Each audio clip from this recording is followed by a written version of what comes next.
नमस्कार, स्वागत बा आप सबके इन खबर के भोजपुरी चैनल पे।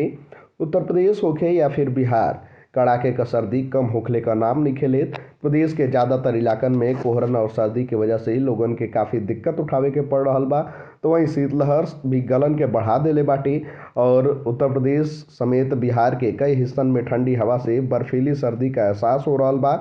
मौसम विभाग का मानल जाओ तो अगला 5 दिन तक लोगन के ठंड से राहत मिलने का कोनो आसार नहीं।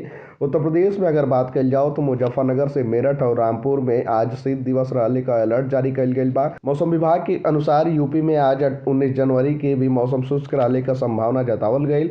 यही बीच राज्य के कुछ स्थानन पर घना से बहुत अधिक कोहरा छाए रहने का संभावना बाटे।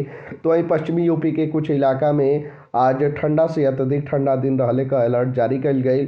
22 जनवरी तक ऐसने मौसम रहने का अनुमान बाटे। ए दौरान शीतलहर और भी ठंड बढ़ा देई। आपके बता दें कि यूपी में कोहरा की वजह से भी लोगन के खासा दिक्कतन का सामना करे के पड़ रहा बा। वहीं वाराणसी में जबरदस्त कोहरा की वजह से एयरपोर्ट पर बेंगलुरु से आ रहा फ्लाइट के लैंड करौले में काफ़ी दिक्कत भइल। वहीं आपको बता दें कि लखनऊ से भी रवाना होके वाली कई गो फ्लाइट में देरी का सामना करे के पड़ल। तो वहीं कई ट्रेन भी जोन बाकी अपने समय से काफ़ी विलम्ब चल रहा बाटे। वहीं आपको बता दी कि ताजमहल देखे आयल पर्यटकन के भी मायूसी हाथ लगल। कोहरा की वजह से सुबह सुबह ताजमहल देखे वाला पर्यटकन के भी साफ दीदार नहीं हो पावत। मौसम विभाग द्वारा उत्तर प्रदेश के कई जगहन पर कोहरा छैले का ऑरेंज अलर्ट जारी कल गई बा। यूपी में आज सहारनपुर, मुरादाबाद, मुजफ्फरनगर, बिजनौर और रामपुर में घना कोहरा और कोल्ड डे का ऑरेंज अलर्ट जारी कल गई।